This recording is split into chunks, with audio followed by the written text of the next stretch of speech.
मेरे प्यारे आका सल्लल्लाहु अलैहि वसल्लम के प्यारे दीवानों, अल्लाह अज़्ज़ा व जल तौबा करने वाले को कितना पसंद फरमाता है। अल्लाह अज़्ज़ा व जल फरमाते गुनहगारों को ये तंबीह है, तंबीह कहें या खुशखबरी कहें, अलम यअलमू अन्नल्लाह हुवा यक़बलु तौबत अन इबादिही व याख़ुज़ु सदक़ात व अन्नल्लाह हुवा तव्वाबुर रहीम। अल्लाह अज़्ज़ा व जल इरशाद फरमाता है, क्या उन्हें खबर नहीं, अल्लाह ही अपने बंदों की तौबा को कबूल फरमाता है और सदके खुद अपने दस्ते कुदरत में लेता है, और ये कि अल्लाह ही तौबा कबूल करने वाला मेहरबान है। अगर कोई बंदा तौबा करे तो अल्लाह ताला उसकी तौबा को कबूल फरमाता है। आपको मैंने कई आयतें इसके सिलसिले में, कल से मैं इसके पीछे लगा हुआ था, लेकिन अब मैं ये समझता हूं आयात की रोशनी में गुफ्तगू करने की बजाय मैं आपके सामने 3 वाकयात तौबा के लेकर के आता हूं, ताकि आपका ईमान थोड़ा सा पुख्ता हो जाए। और खास तौर पर हमारे बहुत सारे उलमा और तलबा यहाँ पर मौजूद हैं, मैं उनसे गुजारिश करूंगा, और बहुत सारे मुबल्लिगीन भी मौजूद हैं और बहुत सारे आबिदो जाहिद भी मौजूद हैं। अब जो बात अर्ज करने जा रहा हूं इसे गौर से सुनिएगा। और खास तौर पर हम जितने भी हैं अपने आप को आशिक़े रसूल कहते हैं, जवाब दीजिए, कहते हैं कि नहीं कहते? अब आइए आशिक़े रसूल कैसा होता है। हजरत सालबा रदियल्लाहु ताला बहुत जलील कद्र सहाबी, टोटल 16 साल की उम्र थी। कितनी उम्र थी?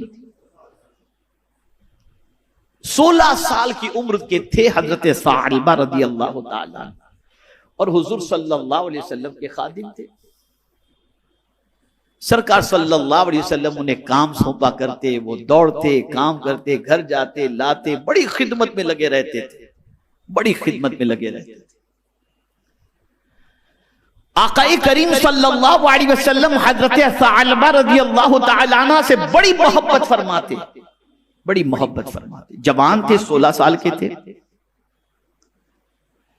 एक दिन हुजूर सल्लल्लाहु अलैहि वसल्लम ने किसी काम के लिए भेजा, वो तशरीफ ले गए। जिस रास्ते से गुजर रहे थे, इत्तफाक से उस रास्ते में उस जमाने के एतबार से एक ऐसा घर आया। उस जमाने में इस किस्म के घर थे, आज की तरह कबाड़, आज की तरह दरवाजे और ये पर्दों का मामला रहा करता था उस जमाने। एक घर के करीब से गुजरे, इत्तफाक से उस घर के अंदर एक औरत नहा रही थी। वो रास्ते से गुजर रहे थे, औरत नहा रही, हवा का झोंका आया और वो पर्दा हट गया, और जैसे ही पर्दा हटा अचानक उनकी नजर उस औरत पर जो नहा रही थी उस पर पड़ी। जैसे ही नजर पड़ी बस उनकी कैफियत बदल गई, रोने लगे, बहुत रोए, और फिर अपने आप से कहने लगे, सालबा तू तो मुनाफिक हो गया, तू मुनाफिक हो गया। और फिर हजरत सालबा रज़ियल्लाहु ताला अन्हा रोते रोते ये कहने लगे, मैंने तो अपनी आंखों से मुस्तफा का जलवा देखा है, मैं तो हुजूर का खादिम खास कहलाता हूं, मैं तो सरकार सल्लल्लाहु अलैहि वसल्लम की सोहबत में जिंदगी गुजारता हूं, मैंने ये आंखों से क्या देख लिया। चले गए पहाड़ की तरफ, निकल गए, रोते रहे, निकल गए। आक़ाए करीम सल्लल्लाहु अलैहि वसल्लम ने कुछ दिनों तक हजरत सालबा रज़ियल्लाहु ताला अन्हु को नहीं देखा। बुलाया हजरत फारूक आज़म रज़ियल्लाहु ताला अन्हु को, फरमाया कहां है सालबा, नजर नहीं आ रहे। तलाश करने निकले फारूक आज़म रज़ियल्लाहु ताला अन्हु, कहीं पता नहीं मिल रहा। ढूंढ ढूंढ के पूरे मदीने में थक गए, पूरे शहर में थक गए, कहीं पता नहीं मिल रहा। बाद में सोचा चलो जंगलो बयाबान की तरफ जाएं, देखें तो सही कहां गए। जब जंगलो बयाबान में तलाश करने निकले तो हजरत सालबा रज़ियल्लाहु ताला अन्हु का पता तो नहीं मिला उस वक्त, वो तो नजर नहीं आए, लेकिन एक चरवाहा नजर आया। हजरत फारूक आजम रदी अल्लाह तआला अन्हु ने फरमाया, तुमने इस हुलिये के किसी नौजवान को देखा है? 16 साल, तवज्जो चाहूंगा, इस हुलिये के किसी नौजवान को देखा है? उस चरवाहे ने कहा, नहीं देखा तो नहीं है, लेकिन इतना जरूर है कि फला गार के अंदर कोई शख्स इतना रोता है, इतना रोता है, इतना रोता है कि उसकी रोने की और हिचकियों की आवाज से हमारी तबीयत बेचैन हो जाती है। कहा वो कैसे हुलिये वाला है? उन्होंने हुलिया बताया। कहा अच्छा। कहा हाँ, वो आता है कभी नीचे और आकर के हमारी बकरियों का दूध पीता है और फिर चला जाता है वहीं पर। कहा अच्छा, तुम्हें मालूम है वो कब आएगा? कहा हाँ, बस आने का वक्त हो गया उसका। थोड़ी देर के बाद हजरत सालबा वहां से आए। फारूक आजम रदी अल्लाह तआला अन्हु के साथ एक और सहाबी भी थे। दोनों छुप जाते। हजरत सालबा जैसे ही तशरीफ लाए, जब आ गए तो जैसे ही दूध उन्होंने हाथ में लिया तो जहां दूध मुंह से लगा रहे थे वहीं आंसू भी दूध के अंदर गिर रहे थे। आंसू भी दूध में गिर रहे थे। 40 रोज तकरीबन हो चुके थे उनको। फारूक आजम रदी अल्लाह तआला अन्हु देखा तो आवाज दी, सालबा सालबा। कहा आप मेरे करीब ना आए, मैं मुनाफिक हो गया हूं, आप मेरे करीब ना आए, आप मेरे करीब ना आए। हजरत सालबा को फारूक आजम ने पकड़ लिया और फरमाया, तू मुनाफिक नहीं हुआ, तुझे हुजूर ने याद किया है, चलो सरकार के पास। लेकर के आए तो इतने नातमा हो चुके थे, इतने कमजोर हो चुके थे हजरत सालबा रदी अल्लाह तआला अन्हु कि जिसकी कोई इंतहा नहीं। उनको बिस्तर पर रखा गया, वो लेटे हुए थे। सरकार सल्लल्लाहु अलैहि वसल्लम को इत्तला दी गई कि सालबा को हमने पा लिया, उन्हें लेकर के आया। कुर्बान उस सालबा की किस्मत पर। सरकार तशरीफ लाए। हजरत सालबा ने हुजूर को देखा, आंखों से आंसू जारी। हुजूर में मुनाफिक हो गया। कहा नहीं, तो मुनाफिक नहीं हुआ। और उनकी सिचुएशन को देखकर सरकार सल्लल्लाहु अलैहि वसल्लम उनके सरहाने बैठते हैं और उनका सर अपनी गोद में ले लेते हैं। उनका सर अपनी गोद में ले लेते हैं। अर्ज करते हैं, हुजूर में मुनाफिक हुआ, मुझसे बहुत बड़ी गलती। सरकार ने फरमाया नहीं, अल्लाह माफ फरमाने वाला है। और सरकार ने उन्हें तसल्ली दी। हुजूर सल्लल्लाहु अलैहि वसल्लम के रुखे ज़ैबा को देखते देखते देखते उनकी रूह कब से अंसरी से परवाज हो गई। 16 साल। अनजाने में एक निगाह औरत पर पड़ गई तो इश्क़ मुस्तफा की दलील उन्होंने ये पेश की कि जंगलों बयाबान में चले गए और कहने लगे कि मुस्तफा की मोहब्बत की बात और ये नंगी चीज नजर आ गई। आज क्या हो रहा है? आज ज़बान से तो आशिक नजर आएंगे, लेकिन हकीकत में फासिक इल्ला माशाअल्लाह नजर आए। ये सिचुएशन कहां हैं हम? कहां हैं हम? हजरत सालबा की किस्मत पर कुर्बान कि जिनकी रूह कब से अंसरी से परवाज की इस हाल में कि गोद में हुजूर के सर था और निगाहें मुस्तफा के चेहरे को देख रही थी। ये उस गुनाह का एहसास था, वो उस गलती का एहसास था, उस गलती पर तौबा थी जिसकी निदामत और जिसकी शर्मिंदगी की बुनियाद पर अल्लाह ने उस सच्ची निदामत की बुनियाद पर उन्हें वो मकाम अता किया कि मुस्तफा की गोद उन्हें नसीब हो गई। ये है सच्ची तौबा, ये है सच्ची तौबा। कभी शैतान वर्गलाता है, अरे इतने पाप कर लिए अब तौबा से क्या फायदा? नहीं, अल्लाह ने तौबा का दरवाजा इसीलिए बड़े लंबे अरसे तक खुला रखा है, बंद नहीं रखा। जब तक कि सूरज मशरिक की बजाय मगरिब से न निकले उस वक्त तक तौबा का दरवाजा खुला है, खुला है। आइए सुनिए आप। हजरत हसन बसरी रदी अल्लाह तआला अन्हु के दौरे पाक में, यहां जो मालदार हो ना वो जरा गौर से सुनिएगा। एक साहब थे जिनके पास बड़ी दौलत थी, बेइंतहा बेहिसाब दौलत थी।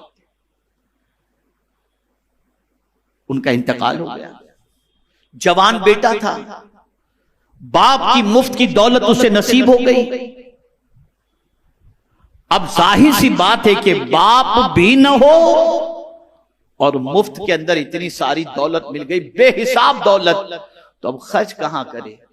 पैर फिसल गए उसके, और गुनाहों में उसने अपने बाप के पैसे को खर्च करना शुरू किया। मां बड़ी परहेजगार थी, और मां जो है हजरत हसन बसरी अलैहि रहमा के वाज की महफिल में जाया करती थी। जो खवातीन घर बैठे इस वक्त गुफ्तगू को सुन रही हैं, उनसे मेरी गुजारिश है कि आप सुना करो, तफसीर कुरान भी सुना करो, उलमा के खिताबात को भी सुना करो, और इसी तरीके से अपने ईमान को ताजा करने की कोशिश भी किया करो। वो हजरत हसन बसरी अलैहि रहमा की महफिल के अंदर जाया करती और बच्चे को समझाया करती कि मेरे बेटे, तू ये सब गुनाह न कर, छोड़ दे छोड़ दे छोड़ दे। लेकिन बच्चा मानता नहीं था, पैसे का नशा था ना, बड़ा खतरनाक होता है ये, बड़ा खतरनाक होता है। पैसे का नशा था, गुनाह छोड़ने को तैयार नहीं। मां ने हजार समझाया लेकिन तैयार नहीं। फिर अचानक उस नौजवान को बुराई की वजह से, बुरे काम की वजह से, गंदे काम की वजह से उसे बीमारी लाहिक हो गई, और ऐसी बीमारी लाहिक हुई कि जिस बीमारी की वजह से डे बाय डे उसकी सेहत गिरती चली गई, डाउन होती चली गई, यहां तक कि इतनी उसकी सेहत डाउन हो गई कि उससे लगने लगा कि अब मेरी मौत करीब है। अब उसमें इतनी ताकत नहीं थी कि वो हजरत हसन बसरी अलैहि रहमा की महफिल में जा सके। मां चाहती थी कि वो पहुंचे हजरत हसन बसरी की महफिल में और वहां जाकर के ये तौबा कर ले, और हजरत हसन बसरी अलैहि रहमा इसे तौबा करा दे। लेकिन अब उसके जिस्म में इतनी ताकत नहीं थी कि वो जा सके। पहले मां कहती थी कि बेटा हसन बसरी की महफिल में चलो, और मैं आपसे भी गुजारिश करता हूं कि तन्हा ना लाओ अपनी औलाद को इस इज्तिमा के अंदर और हफ्तावारी इज्तिमा के अंदर, ताकि उनकी तबीयत भी दीन की तरफ माइल हो। मां ने बड़ी कोशिश की हजरत हसन बसरी अलैहि रहमा की महफिल में ले जाने की, वो कभी तैयार नहीं हुआ। लेकिन जब एकदम लास्ट स्टेज पे पहुंचा और उस नौजवान को लगा कि अब मेरी मौत करीब है, तो अपनी मां से कहने लगा, मां मुझे हजरत हसन बसरी की महफिल में ले जा, मैंने बड़े गुनाह किए, मैं तौबा करूं। मां ने कहा, बेटे तेरे में चलने की सकत नहीं है, लेकिन मैं तेरे लिए मुसलसल हजरत हसन बसरी को दुआ के लिए कहा करती थी, वो मुझे पहचानते हैं, मैं जाती हूं उनसे, मैं बात करती हूँ कि वही आकर के तुझे तौबा करा दे। अब सुनिए, मां चूंकि अपने बच्चे के सारे ऐब हजरत हसन बसरी को बता चुकी थी कि मेरा बेटा ये करता है, मेरा बेटा ये करता है।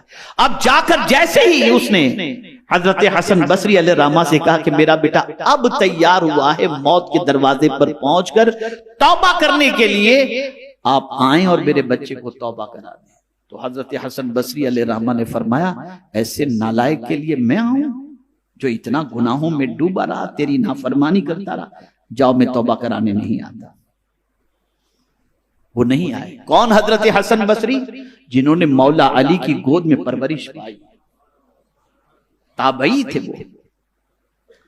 अब मां मायूस होकर आई और अपने बेटे से कहती है, बेटे पहले ही जब तू सेहतमंद था और मैं जब तुझे कह रही थी उस वक्त ही चल करके तू तौबा कर लेता हजरत हसन बसरी के हाथों पर, तो कितना ही अच्छा होता। अब तेरे पाप की बुनियाद पर वो आने के लिए तैयार नहीं। तवज्जो चाहूंगा, जिंदगी में कभी रब से मायूस मत होना। अब तेरे पाप की बुनियाद पर वो नहीं आए। उस नौजवान ने सुना, बस उसने रोना शुरू किया। अब रोकर अपने मौला से लौ लगाई, मौला मैं इतना गुनहगार हूं कि तेरा नेक बंदा मुझे तौबा कराने के लिए भी नहीं आया, यकीनन ये मेरे गुनाहों की वजह से। मौला सबके दरवाजे बंद हैं, तेरा दरवाजा तो बंद नहीं हुआ। मैं सच्चे दिल से तौबा करता हूं। जितने आज तक गुनाह हुए, मैं आज के बाद कभी उन गुनाहों की दहलीज पर सेहतमंद होकर के भी नहीं जाऊंगा। मैं वादा करता हूं, मैं सच्ची तौबा करता हूं। मेरे मौला तू मुझे माफ फरमा दे, तेरे अलावा कौन है जो मेरे गुनाहों को माफ करे। रोता रहा रोता रहा रोता रहा, अल्लाह की बारगाह में तौबा करता रहा, माफी मांगता रहा, यहां तक कि तौबा करते करते उसकी रूह परवाज कर, उसकी रूह परवाज होने के बिल्कुल करीब पहुंच गई। तो उसने अपनी मां से कहा कि मां अब मेरी वसीयत सुन ले, मैं बहुत पापी हूं, मर जाऊं ना तो एक काम करना, मुझे अपने दुपट्टे से लपेट कर मेरी गर्दन में मुझे घसीटना। मुझे नहीं मालूम कोई मेरी नमाज जनाजा पढ़ाएगा भी कि नहीं पढ़ाएगा, और कोई आएगा कि भी नहीं आएगा। बस ये कहने के बाद उसकी रूह परवास कर गई। अब जब रूह परवास कर गई तो मां के दिल में ख्याल पैदा हुआ कि चलो इयादत के लिए हजरत हसन बसरी तौबा कराने नहीं आए, अब नमाज जनाजा पढ़ाने के लिए आ जाएं। गई मां वहां पर और जाकर के हजरत हसन बसरी से कहती है, मेरे बेटे ने दाई अजल को लब्बैक कह दिया, अगर आप उसकी नमाज जनाजा पढ़ा देंगे तो आपकी दुआ से मेरे बेटे की मगफिरत हो जाएगी। हुजूर आप चलें। कहा ऐसे लोग, ऐसे की नमाज जनाजा मैं नहीं पढ़ाऊंगा जो इतना गुनाहों में डूबा हुआ था। मां मायूस होकर आ गई, बच्चा था ही ऐसा। मां मायूस होकर आ गई। आकर के मां ने कुर्ब जवार के मुसलमानों को जमा किया और कहा, मेरे बेटे के तकफीन और तदफीन का इंतजाम करो, उसको गुस्ल दो। तो उन लोगों ने पूछा, नमाज जनाजा कौन पढ़ाएगा? कहा, तुम में से जो चाहे नमाज जनाजा पढ़ा दे, तुम लोग आपस में डिसाइड कर लो। उस शख्स का गुस्ल, कफन, ये सब हो गया। अब नमाज जनाजा की तैयारी हो रही थी कि दरवाजे पर किसी ने दस्तक दी उस औरत की। मां ने दरवाजा खोला तो क्या देखती, हजरत हसन बसरी सामने पहुंचे। हजरत हसन बसरी। मां ने कहा, हुजूर आप तशरीफ ले आए? कहा, हाँ, तेरे बेटे की नमाज जनाजा पढ़ाने के लिए आया हूं। आपका एहसान मैं जिंदगी भर नहीं भूलूंगी। अब सुनिए हजरत हसन बसरी का जुमला, गुनाहों में डूबे हुए लोगों, अल्लाह से सच्ची तौबा कर लो, देखो मेरा मौला कितना मेहरबान है। हजरत हसन बसरी अलैहिर्रहमा फरमाते हैं, तू जब मुझे नमाज जनाजा के लिए कहकर गई ना, और मैंने तुझे तो मना कर दिया, लेकिन जब मैं कैलूला के लिए लेटा तो गैब से आवाज आती है, हसन मेरे दोस्त की नमाज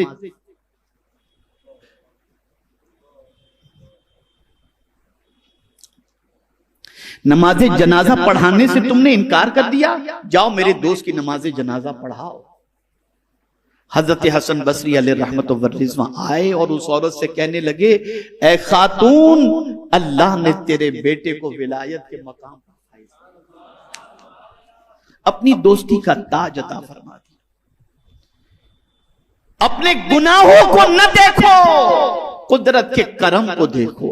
वो बहुत करीम है, वो तौबा करने वाले को बहुत पसंद करता है, इतना पसंद करता है जिसकी कोई इंतहा नहीं। इसलिए सच्चे दिल से उसकी बारगाह में तौबा कर।